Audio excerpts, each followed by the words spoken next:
Bonjour, pour le Club des Optimistes, nous sommes en compagnie de Monsieur Mensch.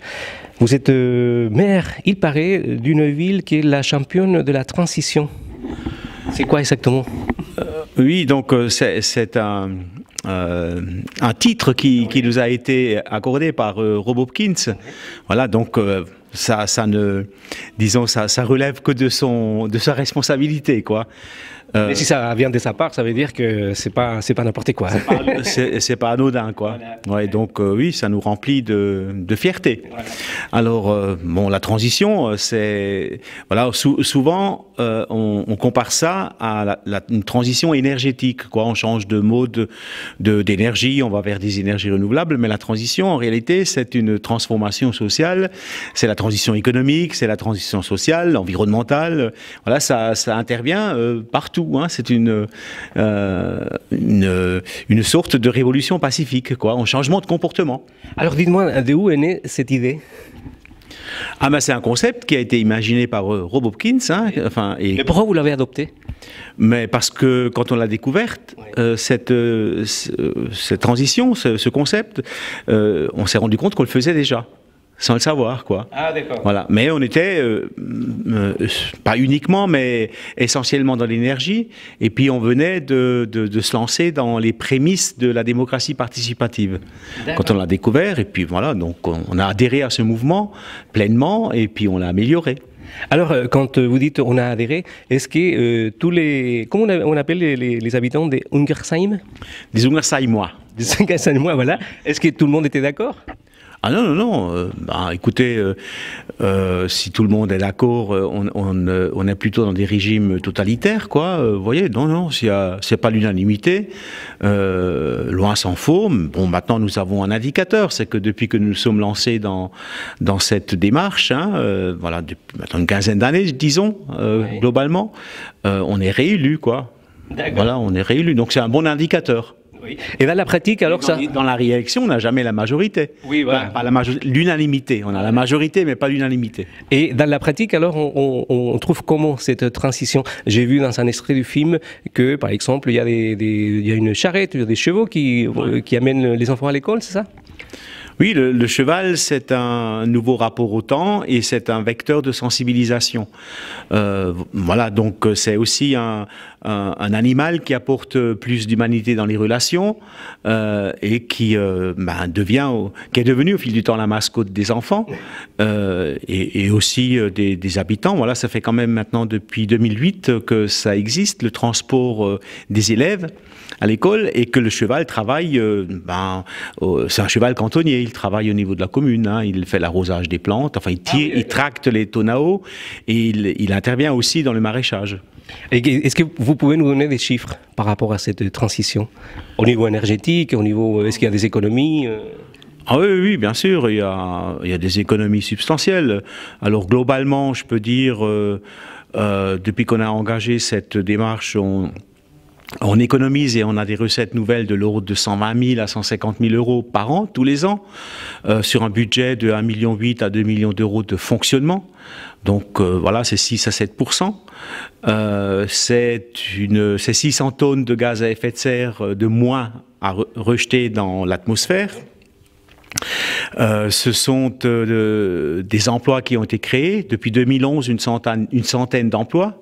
Voilà, c'est pas rien pour une commune de 2400 habitants maintenant. Et on n'augmente plus les taux des impôts communaux depuis 2005. Ah, ça c'est une bonne nouvelle, ça. Ah, vous voyez. Donc il y a des choses intéressantes. Voilà. Monsieur le maire, vous venez de nous donner des exemples concrets. Alors, qu'est-ce qui fait que les autres villes ne suivent pas votre exemple? Est-ce que c'est parce que c'est un petit village de 2400 habitants que c'est faisable?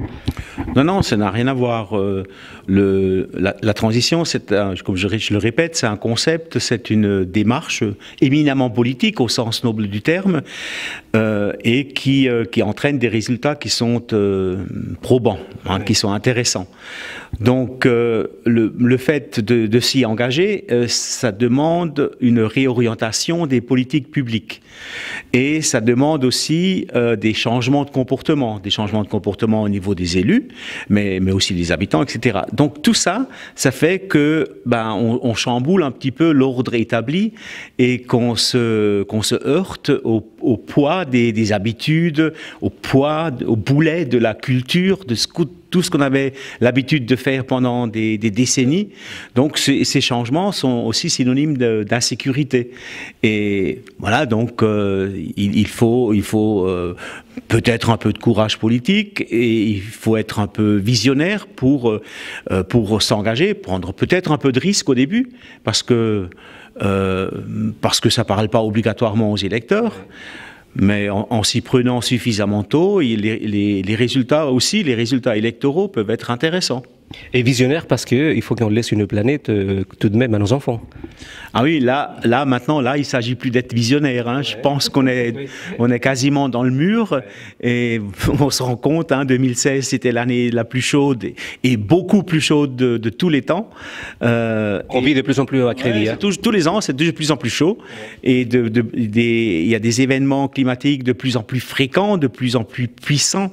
Et tous les signes sont là pour faire la démonstration que il faut changer de paradigme, il faut changer de politique, il faut changer d'économie. Il faut aller vers ce que nous on appelle vers la post-croissance.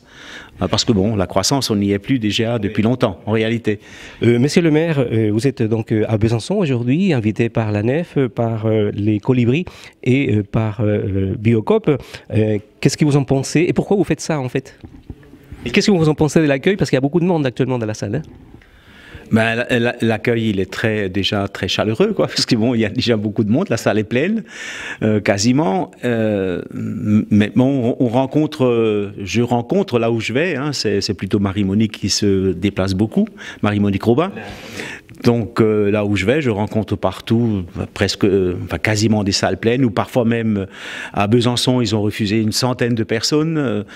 Pas à Besançon, à Grenoble, pardon. À Grenoble, ils ont refusé une centaine de personnes. Donc, oui, il y a pas mal d'engouement.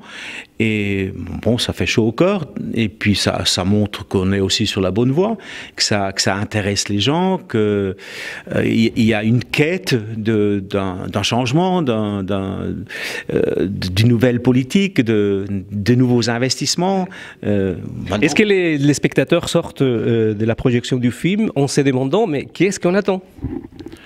Alors effectivement, je le disais tout à l'heure, on fait plus ça pour nos enfants, on le fait déjà pour nous maintenant, parce que les choses s'enchaînent très rapidement et puis on risque même l'emballement climatique. Mais en dehors de tout ça, il faut créer plus de liens entre les gens, il faut faire en sorte qu'ils se reconnectent.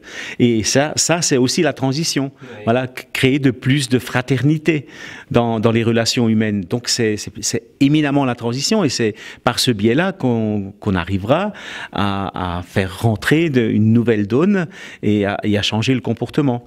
Donc, on est déjà, et puis on n'a plus le temps d'attendre. Monsieur le maire, merci beaucoup. Je veux Oliver, puisqu'il y a encore des choses à faire pour vous. Merci beaucoup, et puis je vous promets une visite à Angersheim pour aller justement voir de moi-même, pour voir si c'est vrai. Hein. D'accord.